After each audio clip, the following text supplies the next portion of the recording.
सणासुदीच्या या दिवसांमध्ये मस्तपैकी बालुशाहीची रेसिपी घेऊन आली आहे. एकदम खुसखुशीत, ज्युसी, आतपर्यंत पाक मुरलेली आणि खायला तर एकदम चविष्ट आणि बनवायला तर एकदम सोपी.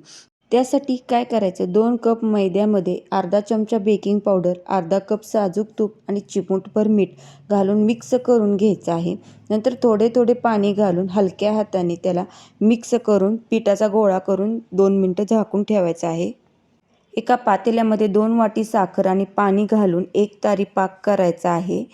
पाक तयार झाला की त्यामध्ये अर्धा चमचा वेलची पूड घालायची आहे. पिठाचे छोटे छोटे गोळे करून त्याला बालुशाहीचा आकार द्यायचा आहे आणि तेलामध्ये मंद आचेवर एकदम बारीक गॅसवर असं तळायचं आहे. जसे जसे तुम्ही बालुशाही तळायला लागचाल तसं तसं ते फुटायला लागेल आणि मस्त असे त्याचे पदर सुटतील.